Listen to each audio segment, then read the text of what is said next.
All right. Hey, everyone. Welcome to Cardio for a Healthy Heart. Well, I will help you answer the question, which cardio exercise is right for you? Whether you love it or struggle with it, cardio is a big deal when it comes to keeping your heart in tip-top shape. I am Matt Fels-McDowell, the Assistant Fitness Manager for Health and Wellness, part of the Human Resources Department. And let's jump right into our agenda for today. So we'll start with defining cardio and why it is so important for your body and especially your heart. Then we'll overview the factors you should consider when choosing an exercise. We'll go over a few types of cardio exercises, how the factors applied in those situations. At that point, hopefully you will have a better understanding of what you can do. And I also want to go over some common challenges and concerns, and we'll finish off with some example weekly plans. So let's jump in. What is cardio? Cardio, short for cardiovascular exercise, is any activity that gets your heart rate up and makes you breathe harder. It's essentially any workout that gets you working your heart and lungs in a way to make them stronger over time. Think about it like giving your heart a workout, just like you would your muscles when lifting weights. This can include things like walking, running, biking, swimming, or even recreational sports. So why do you need cardio? Well, first, it strengthens your heart and lungs. It can increase the size of your heart itself, so each pump moves more blood through the body. This can make your heart more efficient and it perceives less effort to move the blood through the body. And when your heart is pumping more efficiently, the rest of your body gets more oxygen-rich blood, which leads to better overall health. Also, cardio has mental health benefits. It can reduce your stress, improve your mood, and increase your energy levels. Plus, it boosts your metabolism, helping you manage your weight more effectively. So, cardio isn't just about burning calories, it's about making your body function better overall. All right, here's where it gets really important. Cardio helps prevent chronic diseases. These cardiovascular diseases can see marked improvement from cardio exercise. It can reduce the risk of type 2 diabetes, and as long as you are careful to manage your blood glucose levels.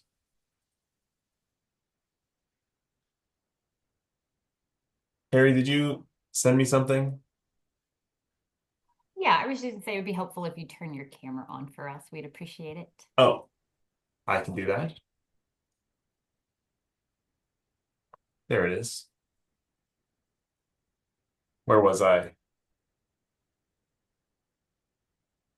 So, for type 2 diabetes, as long as you're careful to manage your blood glucose levels, it can help with the regulation of both type 1 and type 2 diabetes.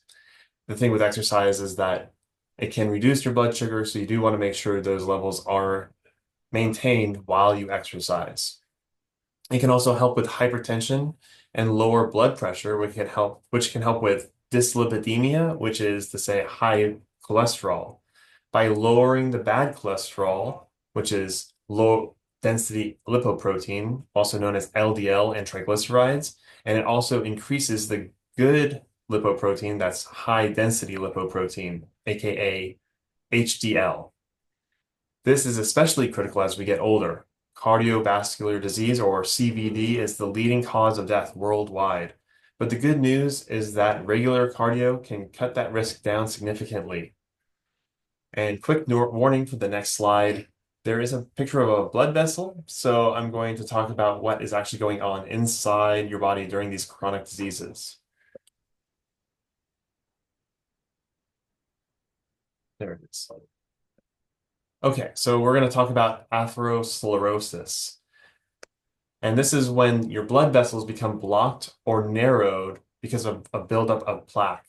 That low density lipoprotein we talked about literally gets stuck inside the cell walls in arteries.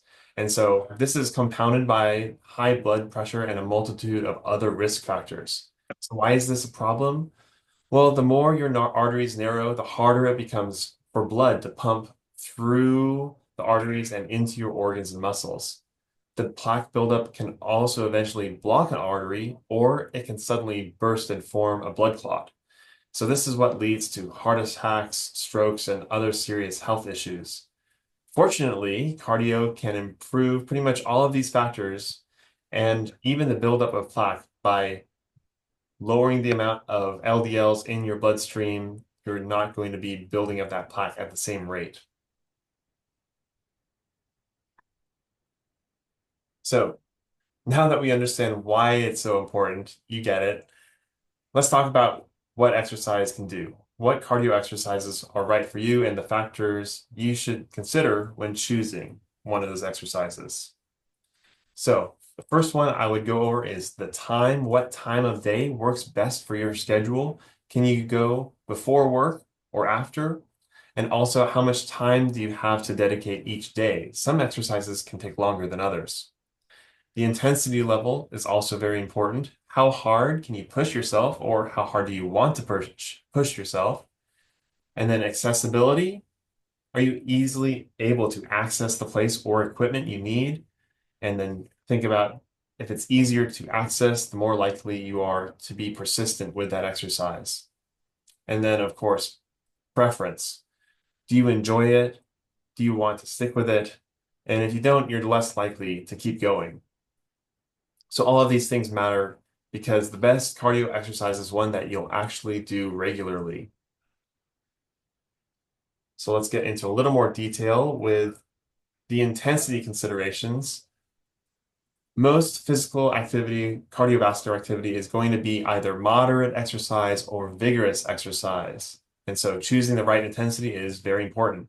The American College of Sports Medicine, or ACSM, sets guidelines for how much cardio an individual should get, and it defines moderate intensity as between 50 to 70% of your maximum heart rate, and vigorous exercise as anything between 70 to 85% your maximum heart rate. So most people aim for a moderate intensity where you're working hard enough to keep your heart rate up, but still hold a conversation. Think of something like a brisk walk with your friends. On the other hand, something like high intensity interval training, which we'll talk about later, would be considered vigorous exercise where you're out of breath. You really can't talk while you keep going. And of course, a vigorous exercise is going to be a lot shorter in the amount of time you can actually work out. So to go over what that moderate exercise or vigorous exercise is, I have a quick math lesson to find your maximum heart rate. So the estimate for your maximum heart rate is the number 220 minus your age. So for example, if I'm 40 years old, I would take 220 minus 40. My maximum heart rate is about 180. And from there, we can calculate the percentages. So that 50%, 70%, or 85% would go to about 90 beats per minute, 126 beats per minute, or 153 beats per minute. So anywhere between that 90 and 126, that's that moderate zone. If you have a heart rate watch, something that can keep track of these things, when you're on your walk, you can look down and see that you're at 110, and that means you know you're in your moderate zone. If you're going below, you're going a little too slow, that's the time to pick up the pace. Or if you're trying to be in that vigorous zone, maybe you're on a bike ride or you're running, that's when you want to try to stay above that 126 beats per minute. And then if you're going above that, then you're probably very well trained and able to get to those higher ranges. But you want to stay within about that 70 to 85% because you're going to be able to keep going in that cardio intense level. I have a few more. If you're a 20-year-old, the ranges are between 100 to 140 or 140 to 170. Or if you're 60 years old, it is between 80 and 112, and then 112 and 136. So hopefully that gives you an idea of the moderate versus vigorous intensity for these cardio exercises, which leads us into the time considerations because when we're talking about moderate exercise, the ACSM recommends about 150 minutes of cardio, of moderate cardio per week. or 75 minutes of vigorous exercise per week. So think of it as 1 minute of vigorous exercise is equal to 2 minutes of moderate exercise. And that breaks down for moderate exercise to about 30 minutes a day, 5 days a week. And of course, that's not set in stone. If you have 20 minutes some days, that's fine. The key here is consistency over time. Cardio is like a savings account for your heart. The more you invest in it, the better the returns. Additionally, the ACSM recommends that double this amount will lead to what is called additional benefits. So there's substantial benefits at that 150 minutes of moderate exercise, but you will get even more benefits at 300 minutes of moderate exercise or 150 of vigorous exercise. All right, let's talk about the last two factors, accessibility and preference. We've already touched on this a little bit, but it's worth emphasizing. These accessibility and preferences are huge when it comes to sticking to your cardio routine. If you don't have a gym membership or if you don't have access to a track, it doesn't mean you're out of luck. There are plenty of exercises you can do anywhere. If you don't like running, there's swimming, there's cycling, even dancing can be physical activity. So something that you can do consistently that works for your lifestyle. Think about your locations. Find something that is close to where you normally go throughout your day. If it's too far off the beaten path, you're not going to keep it in your schedule. Also think about physical limitations. If there's an activity that requires a part of your body that's been injured in the past, say if you have a shoulder issue, maybe swimming might not be the best choice for you. So the best exercise is the one you will actually do and continue to do, something you will stick with long term. Okay, let's dive into some specific exercises you might want to try.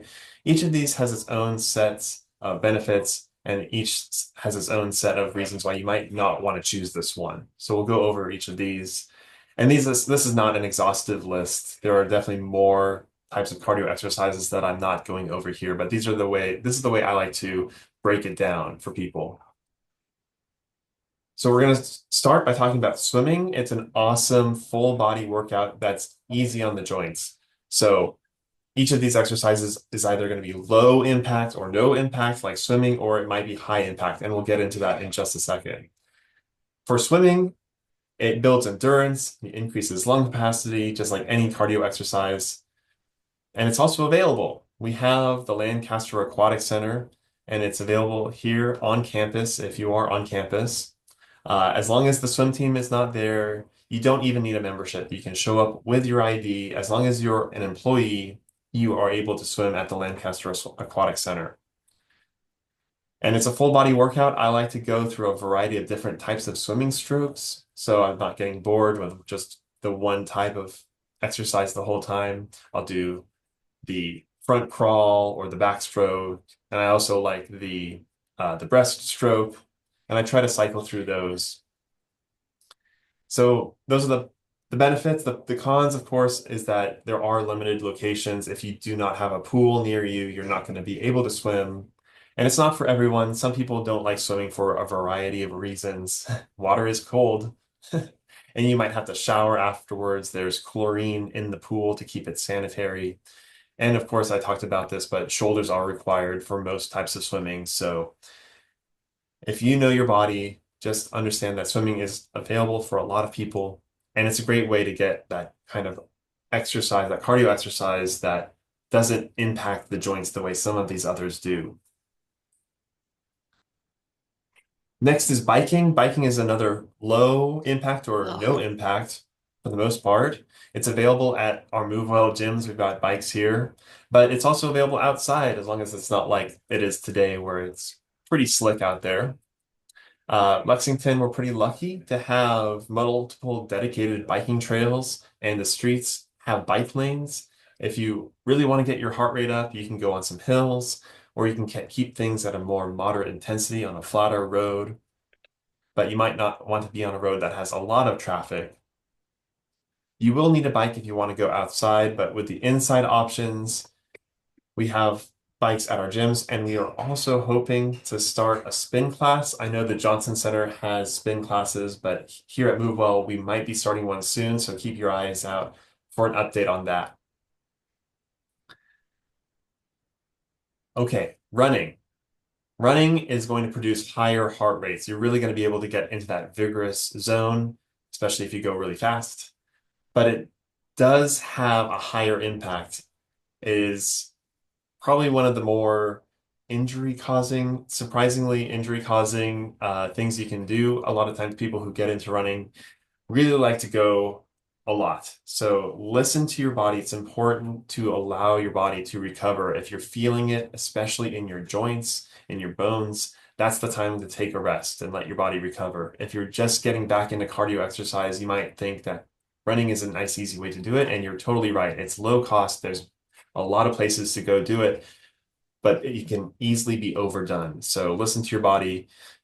If this is your first week back, allow 2 or 3 days between running sessions to get your body accustomed to that impact, that hard hitting on the joints, the knees especially can get a lot of impact from running.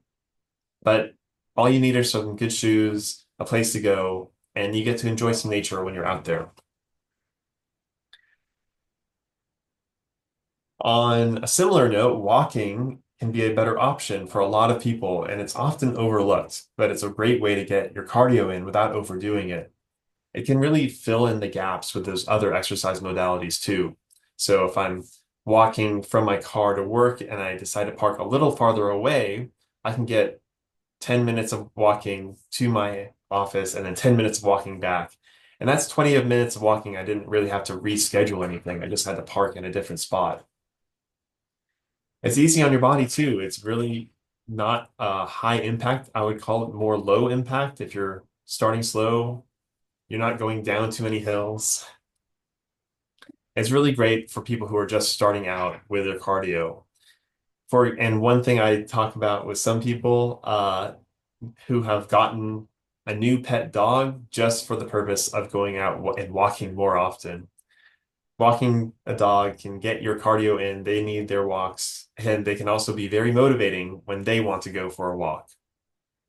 Uh, on the flip side, the con of walking is that you need more time to get to that ACSM guideline of 150 minutes because it's pretty much set at moderate intensity. You will need to dedicate more of your daily time to go on a walk if that's your cardio mode of exercise. And I've got two more slides here for options. We have sports. Basically, any recreational sport is a great way to get in cardio, and it really kind of doesn't feel like exercise. You're having fun. There's a social interaction aspect, whether it's basketball, tennis, or soccer. Sports can get you moving, improve your coordination, and they're definitely fun. And the competitive aspect can keep you motivated too. There are outside options, inside options. Really, it is a very vigorous way to get your cardio in. One of the harder parts, of course, is that you will need other people to play. So I haven't done a lot of interaction in the chat so far today, but if anyone has a group of people looking for other people to get into a sport, you can put it in the chat now. I know personally that there is a group of employees that plays basketball at the Johnson Center, and it's just whenever anyone is available. So if you want to email me, I can get you added to the group if you're interested in pickup basketball. But I know that there are some other people who have soccer groups looking for more people to play. If you know of a group that likes to play tennis or anything else, put it in the chat. I'm hoping to get a list of these groups for people who are interested in this kind of thing. And of course, the other problem with sports is that the injury risk is higher. A lot of moving bodies can create some injuries. And then if you're injured, you're going to have setbacks, especially if cardio is the main goal. Okay, finally, The last option here is high intensity interval training or HIIT. And HIIT is basically a modality where you are moving fast and then you're moving slow. So almost anything we've talked about, even walking can be turned into a high intensity interval training. And there's many options. So biking, running, swimming, they can all have this type of format. And the benefit here is that it's higher intensity. You're going to be in that higher heart rate zone and be able to kind of maintain that for a longer time than you would be otherwise because you're taking those breaks in between. And this is a really great way to actually improve at an exercise. If you're getting into running, you can try a high intensity interval training and actually get a lot better that way. And there's a gamification aspect. So just trying to push yourself and getting to that endpoint can really help you improve at that exercise. The cons here are that mental focus required. You can't really just zone out and go on your walk. You really have to focus on pushing yourself and then stopping. And there's a lot of technology needed. You need to have a watch or something that you're keeping track of your time. So it's not a big problem, but it is something that I want to make aware. And of course, high intensity kind of leads itself into higher impacts. You're going harder, you're pushing yourself more, and it can be harder on the joints in that way.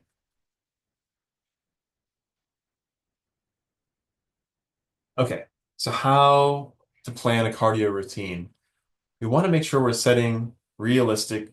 Oh, so how to plan a cardio routine? We want to make sure we know what is most important. For most people in their day-to-day jobs, really the time is the hardest part. So finding the best time of day for you, is that before your job? Is that in the middle of the day where you're a little more crunched because it's during your lunch period or after work? You have to find which time works best for you. And then from there, what's accessible? What can you actually get and do during your daily routine? After that, I usually go by preference. So I know I have a few options during my lunch period, whether it's going to be walking or running, just because there's sidewalks outside. So I'm going to feel like I'm preferring to walk today. And then that lets me know if I'm going to be going at intensity level, which is moderate, or intensity level, which is running, if I'm really ready to go on a run or do a bike ride or something like that. You also want to account for warm up and cool down time. If you're really pushing yourself in those higher intensity exercises, definitely get your warm up about 5 to 10 minutes before you're really getting into that vigorous intensity. And then at the end, account for that time. So getting your stretches in, getting that cool down so that you account for that and put that into your schedule so that it's not a surprise when you get there. So calculate that potential plan and make sure you have some options. If you realize that it's way too slick to go on a bike ride today, maybe a walk would be more appropriate, especially after the last bit of snow. So having those options. And you want to make sure you're setting those realistic goals because if you're just starting out, you don't want to push yourself too hard and experience a huge setback because you couldn't keep it up or you weren't able to get to the goal you wanted to. So set a goal, even just getting out on a number of days per week can be a good goal if you're first starting out. Think about being a moderate exercise for you might be vigorous for someone else or vice versa. So the more important thing is just try to get better each day, week to week, month to month. And with that, tracking your progress can really be motivating. If you see where you've come from, and then you've gone for a few months, you can look back and see that you actually have made progress. Sometimes it's kind of hard to see day to day, week to week, whether you've been making progress. But if you keep track of things over a long period of time, you can really see that difference from where you were in the past. So make some short-term goals. What are you going to do this week? What are you going to be doing for the next month? But then set one or two long-term goals. What can you do in a few months that you haven't done yet? And try to find something that seems reasonable.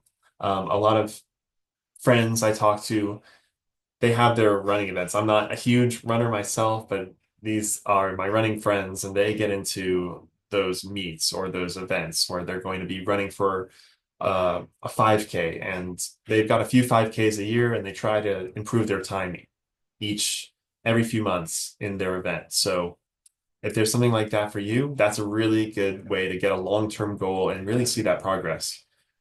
Again, the most important part is having a plan, having a routine that is consistent, something you can do over and over again and not get too bored. Okay, we're going to talk a little bit about some challenges and concerns. And one of the main challenges with cardio is that you will inevitably encounter setbacks, and whether that's due to injury, fatigue, or not seeing the progress as quickly as you'd like. So it's important to remember that goals can be adjusted. Flexibility with your expectations can help you stay motivated and focused even when things don't go as planned. Again, consistency is key. So even if you only have 10 or 15 minutes a day, that's better than nothing.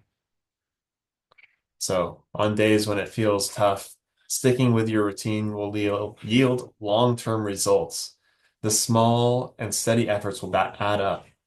And of course, starting any new exercise regimen, whether it's crucial to it, well, before starting any new exercise, it's crucial to check with your doctor, especially if you have any pre-existing health concerns. Taking the time for a health check ensures that you're exercising safely and effectively.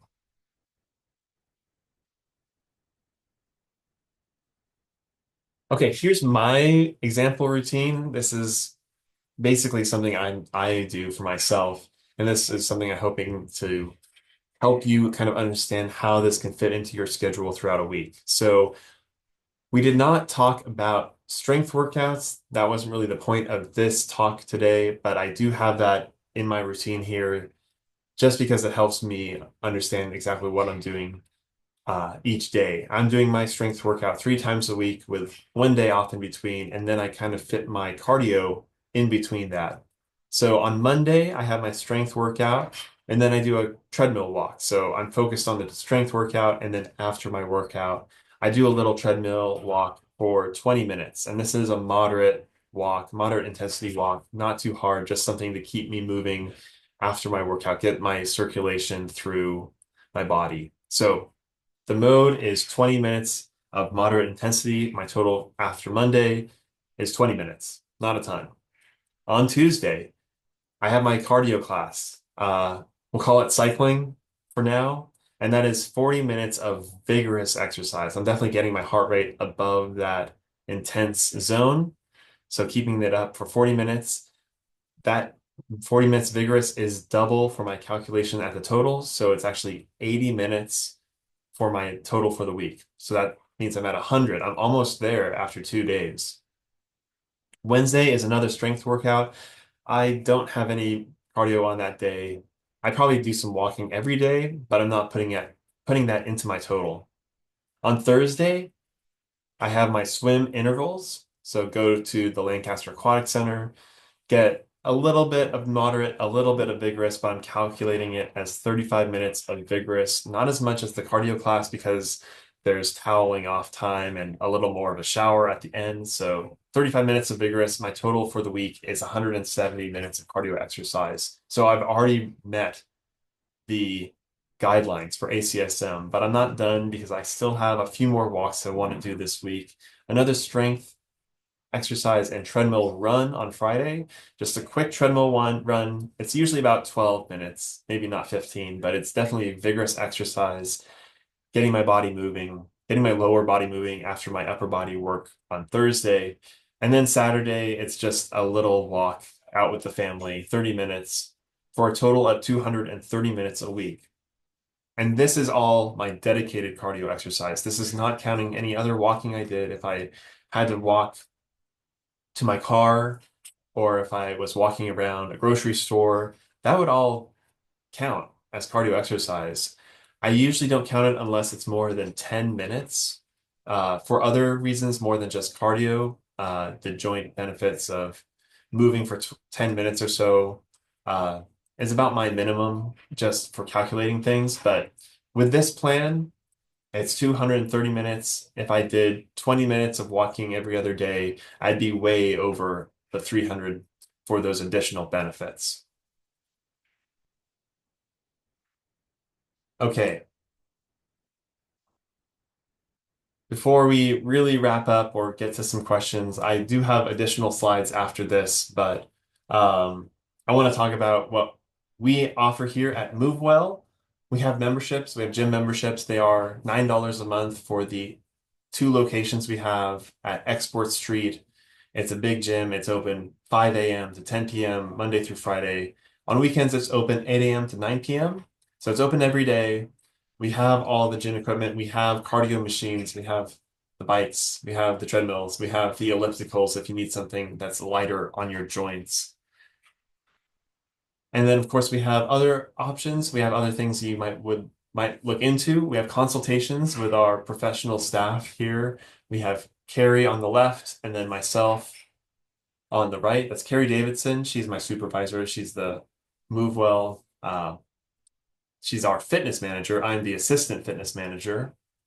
Below us on the left side, that's Chad McFarland. He is our exercise physiologist. And on the bottom right is our new personal trainer. If you're interested in getting some strength workouts, or maybe a little more details onto how to get your routine going for cardio, we can get you connected with our personal trainer. He just started last month, so this is a new program. If you haven't heard of it yet, I'm not surprised. It is brand new. We also have Fitness 101. It's kind of like a one-time personal training session, and that's with our GAs, so our front desk staff who can really help you kind of get an idea of what you can do for your routine, what kind of exercises you can do. You can fill out an intake form and get a Fitness 101. Fitness 101 is free. A consultation is free. It's just a one-time I think it's every year, maybe every 6 months, but those are free. The personal training is a paid-for service. And we also have MoveWell rewards. If you really need some motivation, I would get the MoveWell, our Move Spring app. All you need is your watch, your fitness watch, a Fitbit or Apple Watch will work. And we do monthly challenges so you can get cash back if you complete these challenges. We take the best results, and then we pull a random person who got to uh, the top level, and then there's money rewards. So I would look into that. You can go to our website, use the QR code to find us on MoveWell on the Human Resources webpage. All right, I think that covers most of everything I wanted to talk about today. I'll leave this open for questions now if we have any questions. I have some additional slides after this for kind of specific chronic diseases if anyone wants to stick around for that. Oh, and thank you, Penny, for that feedback. Yes, a personal trainer can be a extreme motivator for for getting better and getting back in the gym and really feeling like you're able to do the things uh, and get better at it. He actually goes at your pace. So I was a total couch potato, and now I can move a lot better, more strength. So I'm a big proponent. Yes, it's really helpful to have someone who has your back in these, and when you're starting training, maybe you haven't trained in a while, or you just don't know exactly what you should be doing. It really helps to have someone who has a lot of experience and they can focus on what works best for you. And they've got the experience working with hundreds of clients. I think Don has been training people for 16 years, so he has seen a lot, and has a lot of success with training. So we're really lucky to have him on the team. Thank you for starting the program. Yes, we're excited that it's seen so much success. I see another question here. For older people focusing more on strength training rather than lots of cardio. So cardio is going to help you with those heart and especially the cardiovascular diseases. But it goes hand in hand with strength. They're both really important. If you're not doing a strength training program and you're trying to decide which one to choose, I would start with a strength training program because that's going to give you the mobility to actually do the cardio later. If you don't have the strength training background, it's going to hurt when you actually get into the cardio itself.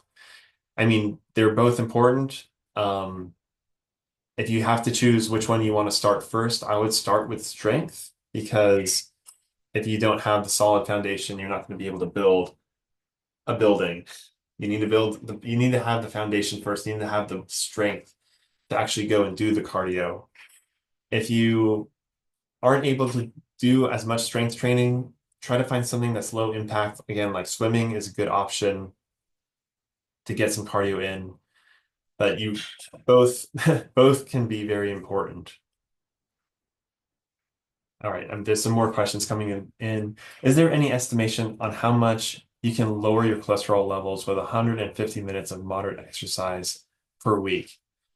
It really depends. I mean, there's some genetic factors at play here.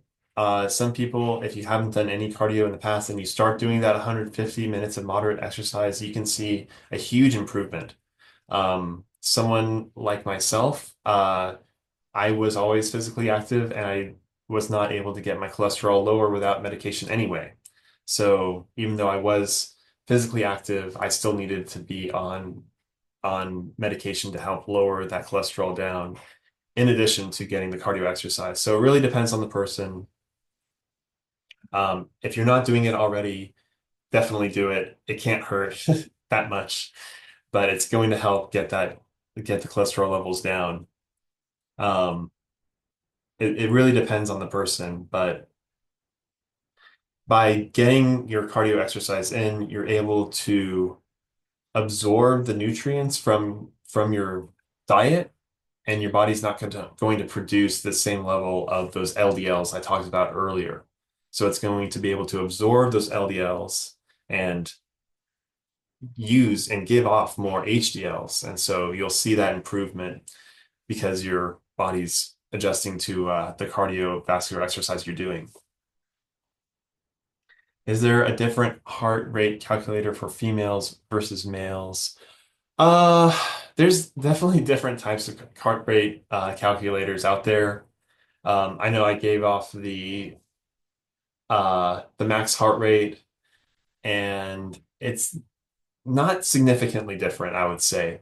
But that's a good question. I think they do have there's like this. I think there's something called the Cunningham equation. It's been a while since I've done that that class myself. For most people, for my general rule here is that it's not different enough to give a different calculation.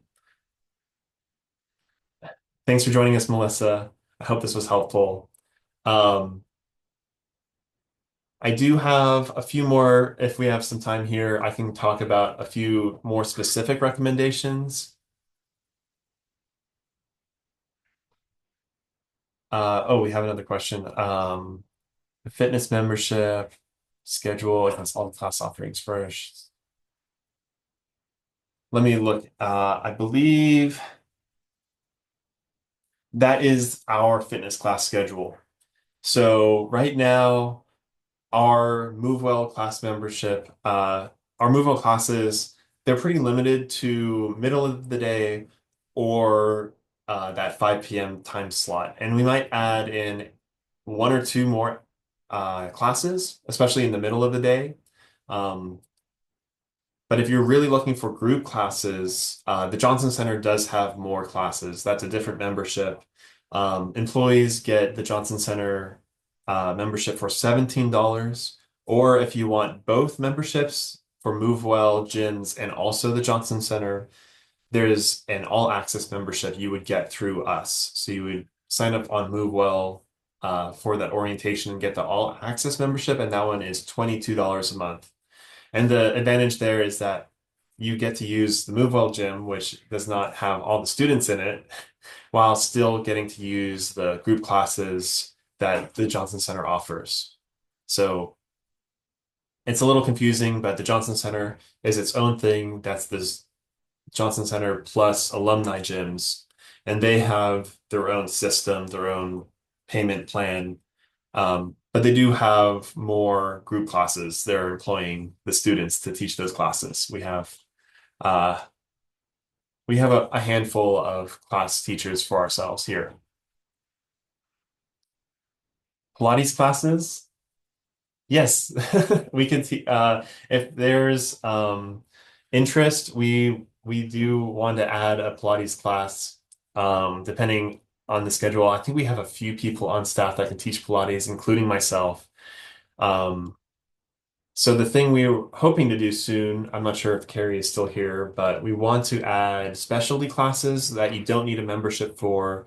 It's just a $30 for a class that will go for about 6 weeks. And so something like Pilates might show up for 6 weeks. Um, hopefully soon. We're just starting to implement that here in the coming weeks. So I'm glad to see Pilates has some interest. We'll hopefully get a Pilates class in the near future.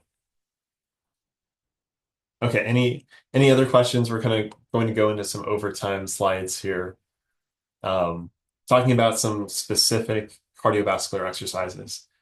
I would consider yoga or Pilates moderate exercise. They can be moving at a high clip. I mean, you're not going to be jumping up and down like the cardio mix class really can get that higher heart rate, but you'd be surprised how much your body, your heart rate goes up just from doing Pilates or yoga. Options open for spouses and children. I don't know about children of UK employees. I think even the Johnson Center has an age limit. They won't allow anyone under the age of 18 in the Johnson Center. Even if you just want to have your kid next to you, they won't allow it. And I think that's the same here at the MoveWell gym. But we do allow memberships for spouses. At MoveWell, you can go on the website and they would hit create account, and that would allow them to set up their account using the employees or their spouse's link blue. So it's tied to your employment here, but spouses definitely, or spouses can get memberships. And yeah, Tammy knows we do not have memberships for children. So I would look into other places like the YMCA or some other place um, to get their cardio in.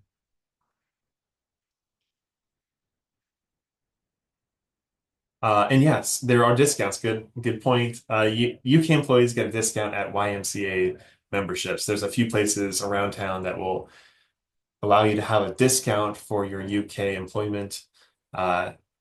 And YMCA seems to be a popular option.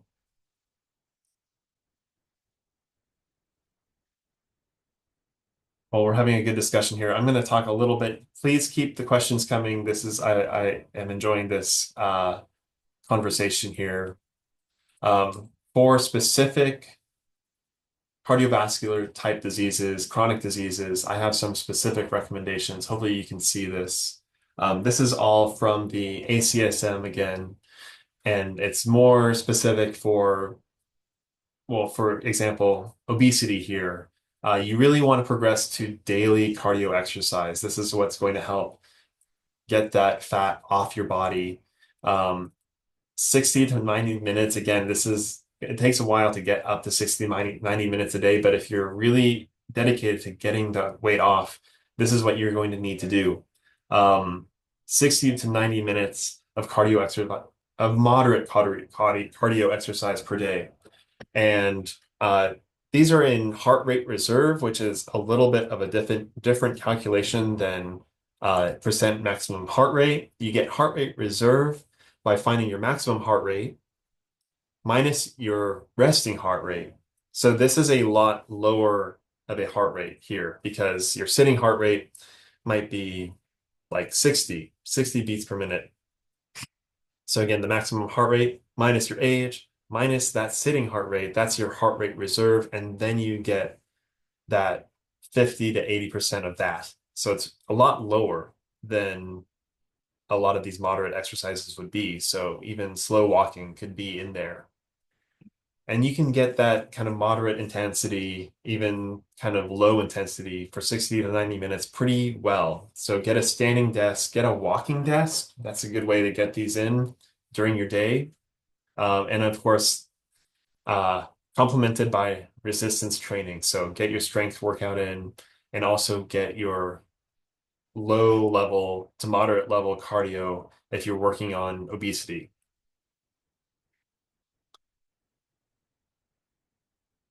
Next one is dyslipidemia. That is essentially high cholesterol, cardiovascular disease. 4+ days per week, so not every day, 4+ days. That's almost every other day. 30 to 60 minutes. And again, heart rate reserve, it can go down to 40% of your heart rate reserve. Again, that's basically standing up and moving a little bit. It's not that much different than sitting. Um, but you want to have that rating of perceived exertion to be 12 out of 16 out of 20. So this is just what you think on your walk.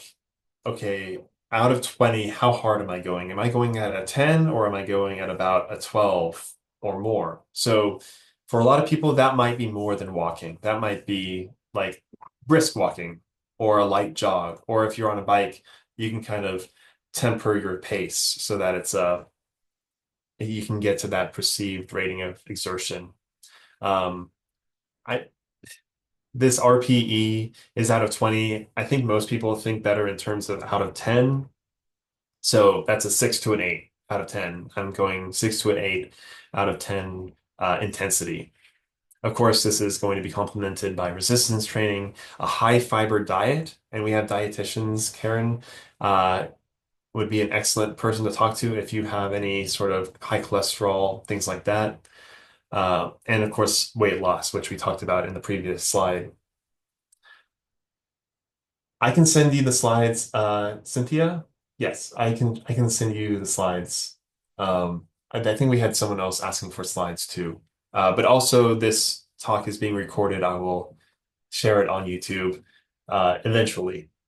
We just need to get some edits in. We have a couple more here. We have metabolic syndrome and type 2 diabetes. The recommendations here are 5 to 7 days per week, 45 to 60 minutes with 50 to 75% your heart rate reserved. Again, 6 to 8 out of 10 or 12 to 16 out of 20 for your RPE, complemented by resistance training. Um, and again, I talked about this way at the beginning, but with diabetes, you really want to make sure you're keeping track of your blood glucose. Have a sugar packet on you while you work out because if you're working out, that's going to lower your blood glucose. And if you feel extremely weak, that's the time that you actually need sugar to balance out your blood sugar. So you need to actually have that on you just in case of emergencies. Too much insulin can definitely be bad. And if you're type 2 diabetic, you're not producing the insulin, so you have to regulate that manually. Okay, finally, we have the last one, the last slide, hypertension, 3 to 7 days per week of exercise, 30 to 60 minutes at 40 to 70% of your heart rate reserve. Again, 6 to 8 out of 10, complemented by resistance exercise, resistance training. They're all very similar. They're all about that 50% your heart rate reserve, about 70% your heart rate reserve, and going more can be better. The more you can do, the better it can be. And it's more about the consistency. Getting something in is going to be better than nothing. So find the one that works best for you. Find something you are able to do. Find a place you can do it. And if you have any questions, always feel free to reach out to myself, to Carrie. We're always happy to help with anything.